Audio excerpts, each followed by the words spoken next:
మీ GIET ఇప్పుడు GGUగా మారింది. 2000కు పైగా ప్లేస్మెంట్స్, IPM, KPMG వంటి సంస్థలతో ఇంటిగ్రేటెడ్ కోర్సులు. UPSC కోచింగ్, అడ్మిషన్లు ఓపెన్. యూపీఐ పేమెంట్స్ మీద ప్రభుత్వం ఛార్జెస్ విధించబోతుందా?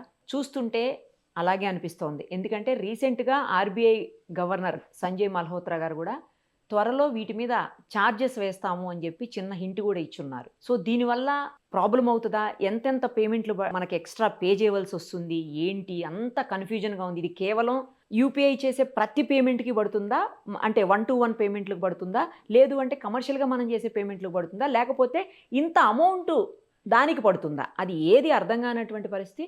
అదే విషయం మనతో మాట్లాడడానికి ప్రముఖ మార్కెట్ అనలిస్ట్ ప్రశాంత్ గారు లైవ్ కాల్ అందుబాటులో ఉన్నారు. ఒకసారి ఆయనతో మాట్లాడి అన్ని క్లారిటీగా తెలుసుకుందాం. నమస్తే అండి ప్రశాంత్ గారు. ఈ రీసెంట్గా చూస్తున్నాము యూపీఐ పేమెంట్స్ మీద ఛార్జెస్ వేస్తారు అని చెప్పేసి. ఇప్పటి వరకు ఏంటంటే బ్యాంక్స్లో మనం క్యాష్ డ్రా చేసుకునే వాళ్ళం, హ్యాపీగా ఏటీఎంస్ నుంచి తీసుకొని క్యాష్ ట్రాన్సాక్షన్స్ చేసేవాళ్ళం. అసలు క్యాష్ ట్రాన్సాక్షన్స్ వద్దు, డిజిటల్ ట్రాన్సాక్షన్స్ చెయ్యాలి అని చెప్పేసి అది స్టార్ట్ చేశారు. అది స్టార్ట్ చేసి ఇప్పుడు ఏటీఎంలో కూడా అమౌంట్లు సరిగ్గా పెట్టనటువంటి పరిస్థితి ఉంది. వీటన్నిటికీ కారణం ఏంటంటే యూపీఐ పేమెంట్స్ని ఎంకరేజ్ చేయాలి, దాని నుంచి ఛార్జెస్ వసూలు చేసి అది కూడా లాభం పొందాలి కేంద్రం అన్న ఉద్దేశంతో చేస్తున్నారు అని కామెంట్స్ వస్తున్నాయి. ఇది ఎంతవరకు నిజం? అసలు ఈ యూపీఐ పేమెంట్స్ మీద ఎంత కాస్ట్ వరకు ఛార్జెస్ పడతాయి, ప్రతి ట్రాన్సాక్షన్కి పడుతుందా ఏంటి, క్లారిటీగా చెప్పరా? ఇప్పుడు భారతదేశం మొత్తం కూడా డిజిటల్ పేమెంట్స్ వైపు కూడా 2014 నుంచి కూడా భారత ప్రభుత్వం కూడా చాలా ఫోకస్ పెట్టింది.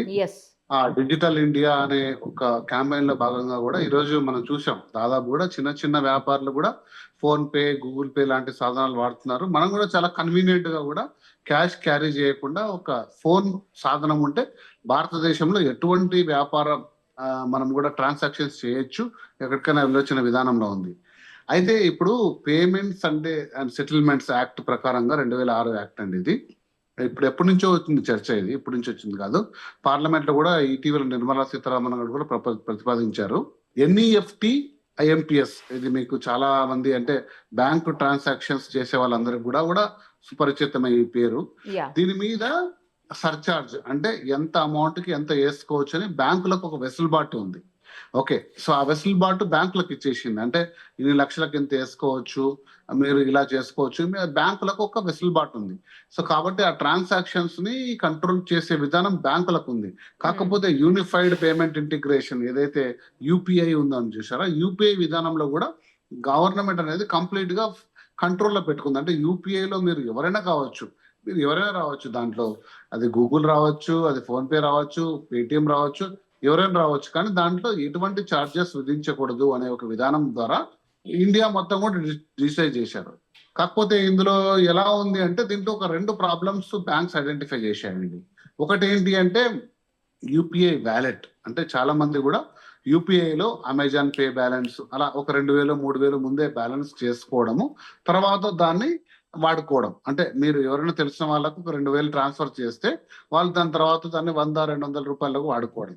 అలా కాకుండా ఈ మధ్యలో కూడా క్రెడిట్ కార్డ్స్ వచ్చాయండి. క్రెడిట్ కార్డ్స్ అంటే ఏంటి, మీరు వెళ్ళి స్వైప్ చేస్తే మీరు దాన్ని వాడుకోవచ్చు క్రెడిట్ కార్డు విధానంలో. కాకపోతే రూపే అనే ఒక క్రెడిట్ కార్డ్ వచ్చిందండి. రూపే క్రెడిట్ కార్డు మీరు యాక్సెస్ చేసుకుంటే యూపీఐ పేమెంట్స్ చేయొచ్చు. అంటే ఒక 20 రూపాయలు, 100 రూపాయలు, 200 రూపే ద్వారా కూడా చెల్లించవచ్చు. కాబట్టి ఈ 2 విధానాలతో బ్యాంకులు కొంచెం నష్టం వాటిల్తుందండి. ఈ 2 విధానాలతో చార్జెస్ లేకుండా వెళ్ళిపోతే. సో కాబట్టి ఇప్పుడు వచ్చిన విధానంలో ప్రపోజల్స్ ఏంటి అంటే, నేను జస్ట్ వీక్షకులకు అర్థమయ్యే విధంగా చెప్తాను. ఏంటంటే మీరు అంటున్నట్టు పర్సన్ టు పర్సన్, అంటే నిరుపమ గారికి ప్రశాంత్ ఒక 100 రూపీస్ ట్రాన్సాక్షన్ చేస్తే ఎటువంటి ఛార్జెస్ ఉండవు. లేదా మీరు ఒక చిన్న బిజినెస్ ఎస్టాబ్లిష్మెంట్, ఒక చిన్న షాప్, ఒక కిరాణా షాప్, నేను ఒక 100 రూపాయలు పర్చేజ్ చేసి మీ కిరాణా షాప్ కి నేను ట్రాన్సాక్షన్ చేస్తే అందులో కూడా ఏం లేదండి. కాకపోతే మీరు యూపీఐ వ్యాలెట్స్ ఉంటాయి చాలా, మీకు పేటిఎం లాంటివి కానీ, అమెజాన్ లాంటివి కానీ, అన్ని ఫోన్ పే కానీ, గూగుల్ కానీ, వ్యాలెట్స్ లో మీరు ఒక 2000 ఆ పైన మీరు అప్లోడ్ చేసి పెట్టుకుంటే, బ్యాలెన్సెస్ పెట్టుకుంటే అందులో 1% ట్రాన్సాక్షన్ ఛార్జ్ వేసుకోవచ్చు అని బ్యాంకులకు లేదా పేమెంట్ గేట్వేస్ కి వెసులుబాటు ఇచ్చిందండి. ఇదొక ఫస్ట్ చేంజ్. సెకండ్ చేంజ్ ఏంటంటే మీరు రూపే విధానంలో, అంటే మీ క్రెడిట్ కార్డ్స్ ని యూపీఐ విధానంలో వాడాలనుకుంటే అందులో కూడా ఒక 1% సర్చార్జ్ యాడ్ చేస్తున్నారు. అంటే మీరు ఒక పెట్రోల్ బంక్ లో 100 రూపీస్ పెట్రోల్ పే చేశారు అనుకోండి, 1 రూపీ మీకు అడిషనల్ గా యాడ్ అవుతుంది. ఎందుకంటే మీరు క్రెడిట్ కార్డ్ తో పేమెంట్ చేశారు. ఇన్ని రోజులు మీరు ఇన్ని రోజులు మీరు యూపీఐలో కానీ బ్యాంక్ అమౌంట్ చేస్తే రూపాయి కూడా మీకు అదనంగా ఉండదు. అవును. కాకపోతే రూపీ అనేది క్రెడిట్ కార్డు అంటే రియల్ టైం సెటిల్మెంట్ కాదు. అంటే కస్టమర్ ఎప్పుడో ఒక 40 రోజులకు ఇస్తాడు ఆ డబ్బులు, బ్యాంకుకు అప్పుడే రావు ఆ డబ్బులు. కాబట్టి ఇందులో మాకు పేమెంట్స్ కానీ సర్చార్జ్ కానీ మాకు ఒక వెసులుబాటు ఉండాలని బ్యాంకింగ్ రంగంలో ఎప్పటి నుంచో యూపీఐ విధానం వచ్చినప్పటి నుంచి కూడా చాలా మంది కూడా దీని వైపు సెంట్రల్ గవర్నమెంట్ వైపు ప్రధానంగా ఫైనాన్స్ మినిస్ట్రీ వైపు కూడా చాలా అపీల్స్ చేశారు. ఇందుకు అనుగుణంగా కూడా యూపీఐ విధానంలో ఈ 2 మార్పులు అయితే జరిగాయండి. అంటే రాబో రోజుల్లో యూపీఐ సెటిల్మెంట్స్ అన్ని కూడా సర్చార్జీలు వస్తాయా అంటే క్రెడిట్ కార్డ్ లాగా ఇప్పుడు మనం చూసాం, క్రెడిట్ కార్డులో మీరు ఎక్కడ స్వైప్ చేసినా అదనంగా 1%, 2% మర్చెంట్ తీసుకుంటారు, లేకపోతే కొన్ని విధానాల్లో కస్టమర్ కే అడుగుతారు. సో కాబట్టి అటువంటివి వస్తే యూపీఐని ఖచ్చితంగా ఏదైతే ఉద్దేశం ఉందో డిజిటల్ ఇండియా అనేది నీరుగారే రోజులు ఖచ్చితంగా వస్తాయి. కాకపోతే ప్రభుత్వం దీన్ని నిశ్చితంగా పరిశీలించి ఈ రోజు మీరు రూపే క్రెడిట్స్ కార్డ్స్ కానీ లేకపోతే యూపీఐ వ్యాలెట్ బ్యాలెన్స్ కానీ వీటి మీద సర్చార్జీలు విధించాలని నిర్ణయించింది. కాబట్టి దీంట్లో మీరు ఎటువంటి ఆందోళన గురికాల్సిన అవసరం ఏం లేదు. యూపీఐ పేమెంట్స్ అన్ని కూడా అది మీ ఏదైతే అది Google pay, phone pay, Paytm, Amazon, credit కానీ ఇలాంటి ఎటువంటి వాటి మీద కూడా మీరు చేసుకోవచ్చు. దాని మీద ఎటువంటి సర్చార్జీలు లేవు. ఈ వ్యాలెట్స్ కానీ లేకపోతే నేను చెప్పినట్టు రూపే విధానంలో ఉన్న క్రెడిట్ కార్డ్ పేమెంట్స్ కానీ వీటి మీద ఒక 1% అడిషనల్ సర్చార్జ్ వచ్చే సూచనలు మనకు ఉన్నాయండి నిపుణ్ గారు. అంటే కమర్షియల్ వాటికి అన్నట్టు అండి. ఇప్పుడు నాకు ఇంకో చిన్న డౌట్ కూడా ఉంది ఇందులో. ఏంటంటే ఇప్పుడు సపోజ్ ఒక బుక్ షాపో లేదు అంటే ఒక హాస్పిటల్లో ఉందనుకుందాము. ఆ బుక్ షాప్ వ్యక్తి తన పేరు మీద తీసుకొని మనకు స్కానర్ అవన్నీ ఏర్పాటు చేసుకుని పెట్టుకున్నాడు అనుకోండి, అప్పుడు పేమెంట్ పడదు. అలా కాకుండా బుక్ షాప్ పేరు మీద తీసుకున్నాడండి, షాప్ పేరు మీద తీసుకున్నప్పుడు అది కమర్షియల్ అయిపోతుంది కదా, మరి అప్పుడు పడతాయా చార్జెస్? నాకు అర్థం కాలేదు. అందులో కూడా పడవా? అప్పుడు కూడా పడవండి నిరుపమ గారు. పర్సన్ టు మర్చెంట్ కూడా పడదండి. పడదు. నేను చెప్పాను కదండి, పర్సన్ టు మర్చెంట్ కూడా పడదు, పర్సన్ టు మర్చెంట్ కూడా పడదు. కాకపోతే మీరు ఒక 2000 రూపాయలు మీరు వ్యాలెట్స్ అనేవి వచ్చాయండి. వ్యాలెట్స్ మీరు అప్లోడ్ చేసి పెట్టుకున్నారు. వ్యాలెట్స్ లో ఒక సౌకర్యం ఏముంటుందంటే క్రెడిట్ కార్డు నుంచి అప్లోడ్ చేసుకోవచ్చు. ఇక్కడ వచ్చిందంతా ఒకటే అండి, క్రెడిట్ కార్డ్ ఎప్పుడైతే యూపీఐతో అనుసంధానం అయిందో క్రెడిట్ కార్డ్ లో రియల్ టైం అనే సెటిల్మెంట్ ఉండదు. ఒక 60 రోజుల వెసులుబాటు, 40 రోజుల వెసులుబాటు బ్యాంకులు ఇస్తాయి. కాబట్టి ఆ వెసులుబాటు ఎప్పుడు ఉపయోగపడుతుంది అంటే క్రెడిట్ కార్డ్ స్వైప్ చేస్తుంది. కాకపోతే యూపీఐ అనేది ఎప్పుడు ఉందంటే రియల్ టైం సెటిల్మెంట్. ₹1 మీరు కొన్నారు అంటే ఆ రూపాయి అప్పుడే సెటిల్ అయిపోవాలి. కాకపోతే ఇది ఒక 30 డేస్ వచ్చినప్పుడు బ్యాంకులకు సర్చార్జ్ వేసుకునే ఒక సౌకర్యం ఇంతకుముందు ఉంది. ఇప్పుడు యూపీఐ విధానంలో రూపే ఇంటిగ్రేషన్ కానీ వ్యాలెట్స్ తో కానీ ఆ సౌకర్యం కోల్పోయాయి. ఎవరైతే మర్చెంట్ కి ఇమీడియట్ గా రాదు. మీరు చెప్పారు కదా, ఒక బుక్ షాప్ వాడికి ఇమీడియట్ గా రాదు. సో లేదా బుక్ షాప్ వాడికి ఇమీడియట్ గా వచ్చినా బ్యాంకుకు డబ్బులు ఇమీడియట్ గా రావు. నెల రోజుల తర్వాత కస్టమర్ పేమెంట్ చేస్తే వస్తాయి. సో అందులో వాళ్ళు ఆ 30 డేస్ లో వాళ్ళు చాలా అంటే వాటమేంటే వాళ్ళు చాలా డబ్బులు దాని మీద ఇన్వెస్ట్ చేస్తారు.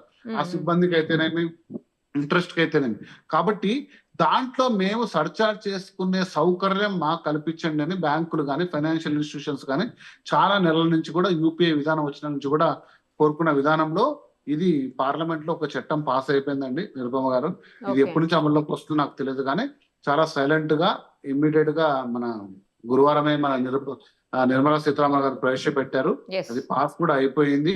కాబట్టి యూపీఐ సర్చార్జ్ అనేది వ్యాలెట్స్ మీద కానీ రూపే పేమెంట్స్ మీద కానీ ఉండొచ్చు అని నేను అనుకుంటున్నాను. నార్మల్ పర్సన్ టు పర్సన్ మనం ట్రాన్సాక్షన్స్ కానీ పర్సన్ టు మర్చెంట్ అంటే ఇమీడియట్ సెటిల్మెంట్ మన బ్యాంక్ లో నుంచి వెళ్ళిపోతాయి కదా. సో కాబట్టి అటువంటి మంది సర్చార్జీలు ఉండవు.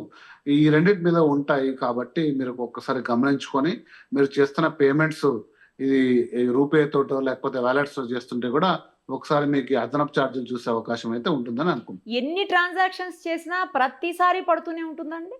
ఖచ్చితంగా అండి, 2000 పైన అండి. ఇది కూడా వ్యాలెట్స్ కూడా మీరు చిన్న ట్రాన్సాక్షన్ బిలో 2000 అయితే లేదు, అబౌవ్ 2000 కి ప్రస్తుతానికి పెట్టారు. ఎందుకంటే పెద్ద మొత్తంలో కూడా ఇందులో అమౌంట్ లాస్ అయ్యే విధానం ఉంది కాబట్టి బ్యాంకులకు వెసులుబాటు ఇచ్చారు. ఇది పేమెంట్స్ అండ్ సెటిల్మెంట్స్ యాక్ట్స్ 2006 దాని సవరణలో చూస్తుందండి. కాబట్టి ఆ సవరణలో భాగంగా కూడా ఈ చేంజెస్ తీసుకొని వచ్చారు. ఇప్పుడు ఈ బ్యాంక్ మీద లేదా యూపీఐ ఎవరైతే మీరు యూపీఐ వెండర్ ని ఎన్నుకున్నారో అంటే పేటిఎం, గూగుల్, ఇప్పుడు వాళ్ళ చేతిలో ఉంటుందండి. వాళ్ళు విధించవచ్చు, విధించకపోవచ్చు. అది వాళ్ళ బిజినెస్ సౌలభ్యం అండి. లెటస్ అండి. ఎందుకంటే నిర్మలా సీతారామన్ గారు ప్రవేశపెట్టిన తర్వాతే అనుకుంటా మేబీ ఆర్బీఐ గవర్నర్ కూడా హింట్ ఇచ్చారు ఖచ్చితంగా ఛార్జెస్ పడబోతున్నాయి అని చెప్పేసి. చట్టంలో సవరణ అయితే చేశారు యాక్ట్ లో. బ్యాంకులకు ఫైనాన్షియల్ ఇన్స్టిట్యూషన్స్ కి ఇప్పుడు ఒక ఇండిపెండెంట్ డెసిషన్ ఇచ్చారు. ఇందులో సవరణ ఎలా చేసుకోవచ్చు ఆ రెండు అంశాల మీదే. పర్సన్ టు మర్చెంట్ లో అయితే మార్పు ఏం లేదు. థ్యాంక్ యూ క్లారిటీ ఇచ్చినందుకండి. ఎందుకంటే అందరికీ డౌట్ ఉంది, అమ్మో అందరికీ ఛార్జెస్ పడతాయి, యూపీఐ చేస్తే ఛార్జెస్ పడిపోతే ఇంకెందుకు మనం ఇవన్నీ వాడడము, ఆపే ఈపే అని చెప్పేసి వాడడం ఎందుకు అని చెప్పేసి డౌట్ ఉంది. మీరు క్లారిటీ ఇచ్చారు. థ్యాంక్ యూ అండి. Thank you so much. Thank you.